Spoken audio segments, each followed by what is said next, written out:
잠잠히 주를 바라볼 수 있도록 내 마음이 요동치 않게 해주시고, 주님을 바라보는 내 마음이 요동치 않을 때 주의 음성이 분명히 들릴 줄 믿사오니 요동치는 내 마음을 가라앉혀 주시옵소서. 이것도 하고 싶고 저것도 하고 싶고 저건 하기 싫고 이것도 또 하기 싫고, 이러한 분주한 마음이 내가 주님과의 대화를 맡고 있사오니 하나님, 내가 무엇을 하고 싶고 하기 싫고가 아니라 하나님이 하라는 것이 무엇이고 하지 말라는 것이 무엇인지를 분별할 수 있는 지혜를 가지고 그 기준을 가지고 결정하고 선택하고 행하는 우리 되게 하여 주시옵소서. 오늘도 그래서 바른 선택할 줄로 믿습니다. 우리 성도들이 오늘 선택할 그 결정이 온전한 선택 되게 하시고 바른 선택 되게 하여 주시옵소서. 감사합니다. 고마우신 예수님 이름으로 기도드렸습니다. 아멘, 아멘. 오늘은 창세기 44장 보는 날이고요.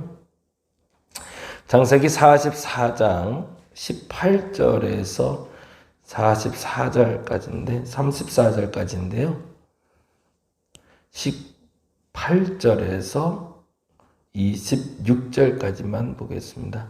그리고 34절까지는 같이 한번 읽어볼게요.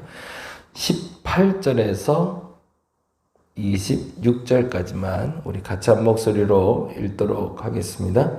유다가 그에게 가까이 가서 이르되, 내 주여 원하건대 당신의 종에게 내 주의 귀에 한 말씀을 아뢰게 하소서.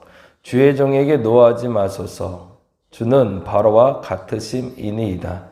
이전에 내 주께서 종들에게 물으시되 너희는 아버지가 있느냐 아우가 있느냐 하시기에 우리가 내 주께 아뢰되 우리에게 아버지가 있으니 노인이요 또 그가 노년에 얻은 아들 청년이 있으니 그의 형은 죽고 그의 어머니가 남긴 것은 그뿐이므로 그의 아버지가 그를 사랑하나이다 하였더니, 주께서 또 종들에게 이르시되 그를 내게로 데리고 내려와서 내가 그를 보게 하라 하시기로, 우리가 내 주께 말씀드리기를 그 아이는 그의 아버지를 떠나지 못할지니 떠나면 그의 아버지가 죽겠나이다.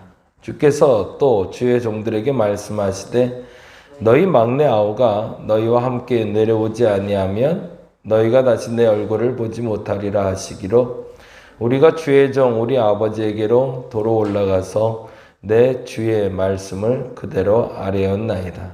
그 후에 우리 아버지가 다시 가서 곡물을 조금 사오라 하시기로, 우리가 이르되 우리가 내려갈 수 없나이다.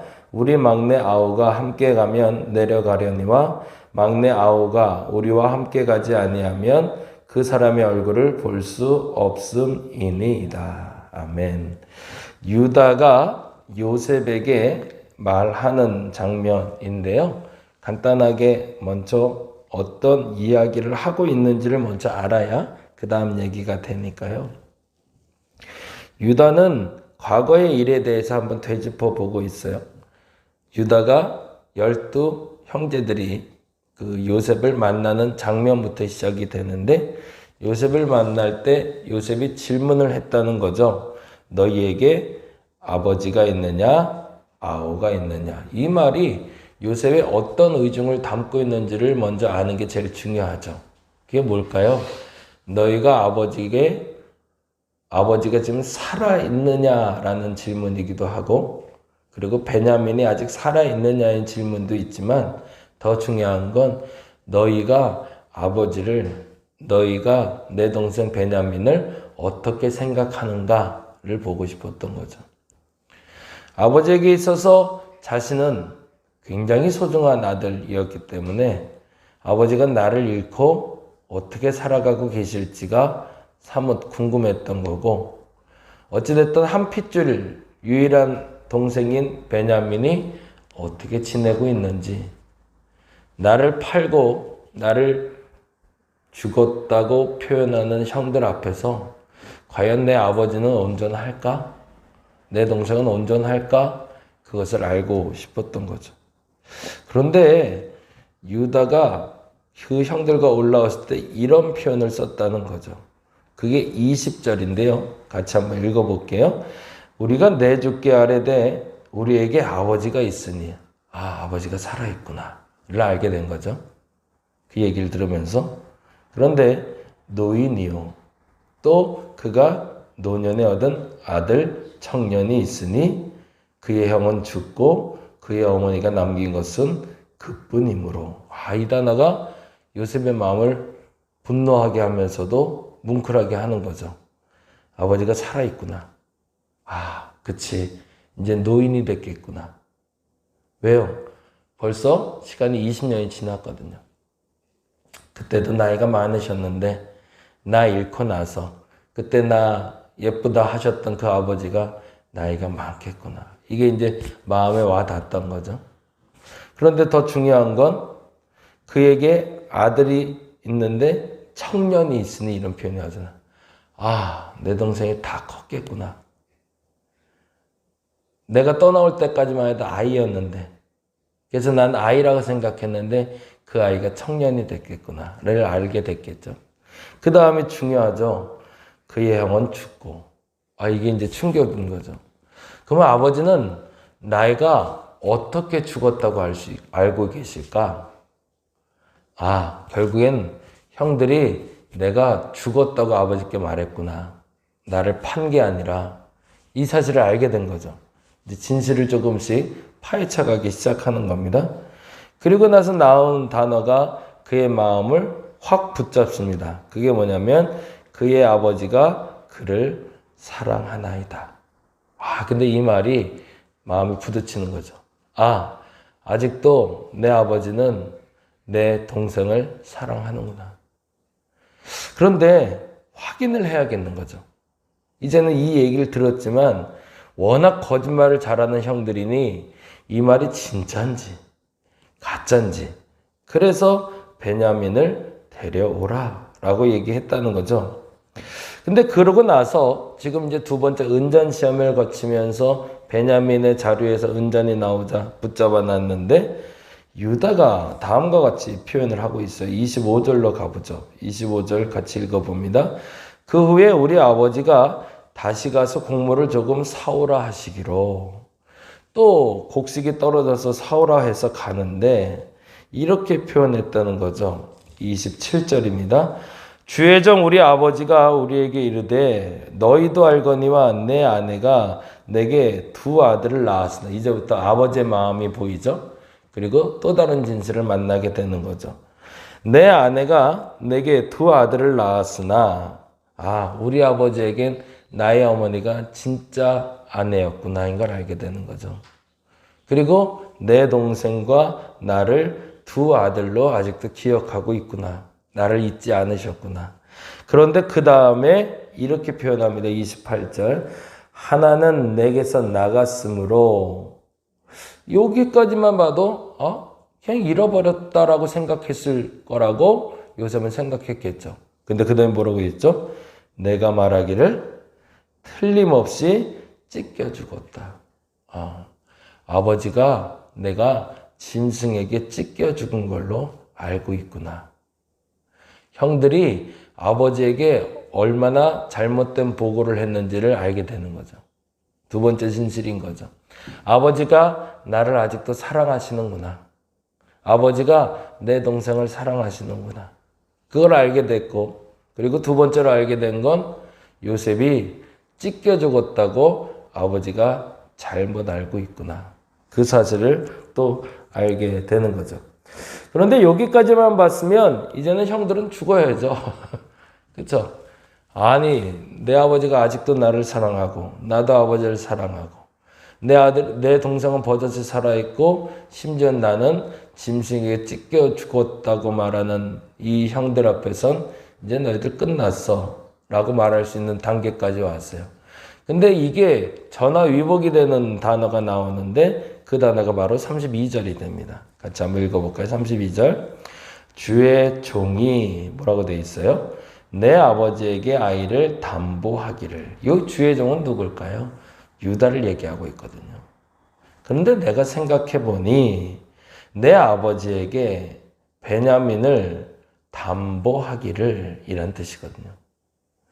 아무리 생각해봐도 첫 번째 요셉을 잃을 때도 내가 말 실수해서 걔를 잃게 됐는데 이번에도 잃게 되면 안 될 것 같아 아버지에게 베냐민을 대신할 담보로 나를 얘기해 놓았으니 이제는 어떻게 하라는 거예요? 같이 한번 읽어볼게요.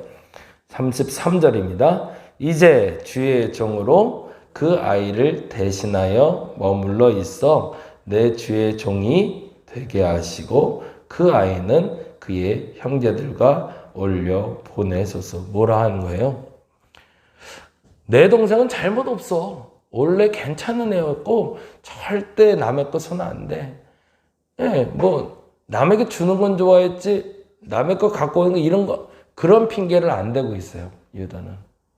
베냐민이 어떤 아이인데 그런 짓 할 아이가 아니에요 라고 설명하지 않아요. 참 재밌죠. 그리고 두 번째는요. 베냐민을 한 번만 살려달라고 읍소하지도 않아요. 어차피 죄는 저질러졌다는 거죠. 그것이 옳고 그름을 내가 판단할 수 있는 기준을 내가 갖지 못하니 그거에 대해서 난 판단할 수 없고 베냐민이 과거에 어떻게 살았는지 그것도 중요한 게 아니고 현재 지금 도둑질을 했다고 하니까 그때 유다의 결정은 뭐였냐면 그를 대신해서 내가 죽겠다는 거죠. 그것이 요셉의 마음을 울리는 결정적인 열쇠가 됩니다. 사람과 대화할 때 말이 안 통하는 사람들이 있어요. 어떤 사람들이면 자꾸 거짓말하는 사람들. 어떤 방법이든지 수단과 방법을 가리지 않고 자꾸 자기가 살 길을 찾기 위해서 거짓말하는 사람하고는 끝까지 같이 갈 수가 없습니다. 근데 유다가 요셉의 마음을 여는 결정적인 키워드가 된 건 진실이었습니다. 사실은 잘못을 안 해서가 아니거든요. 잘못은 했어요. 근데 잘못했을 때 그가 진실을 고하게 되자 요셉의 마음을 열었다는 거죠. 그 누군가와 마음이 어그러져 있을 때 그 마음을 열 수 있는 열쇠는 과거의 잘못을 직시하는 것이 아닙니다. 죄를 인정하는 것도 아닙니다. 더 중요한 건 진실한 마음인 거죠. 죄를 지었다 안 지었다 과거에 나는 이런 사람이다 저런 사람이다 그 표현이 사람의 마음을 열지 못하더라는 거죠. 나는 원래 괜찮은 사람인데 요것만 실수했으니 나만 봐달라고 하면 그것은 봐줄 수 있는 조건이 안 된다는 거죠.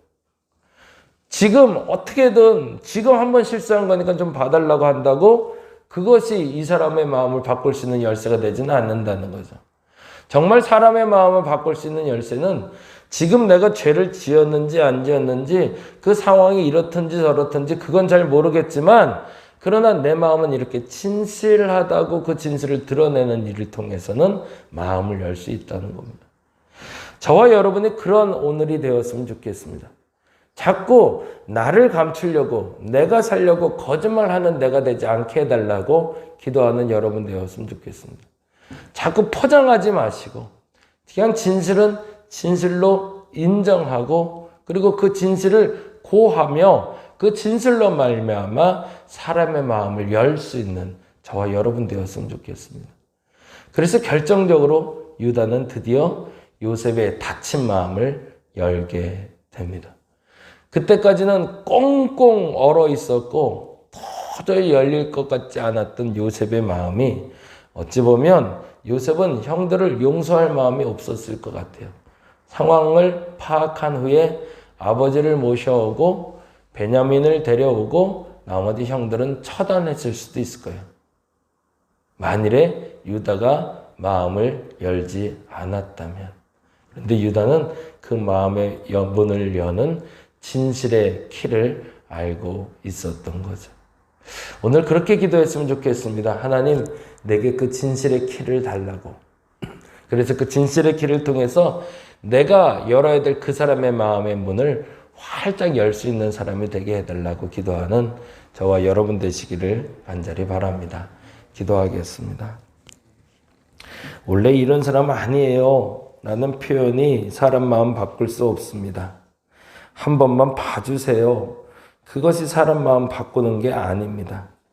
내가 대신 값을 치르겠나 말하며 진실을 고하고 있는 유다가 요셉의 마음의 문을 연 것처럼 하나님, 과거의 핑계, 현재에 대한 면피, 거기에 집중하지 아니하고 오늘 내가 감당해야 될 것에 대해서 진실하게 하여 주옵소서. 그래서 오늘 내가 만나야 될 그 대상과 내가 마음을 열어야 될 그 사람의 마음을 열 수 있는 열쇠를 내게 허락하여 주시옵소서. 진실인 줄 믿습니다. 사람의 마음을 여는 건 진실입니다.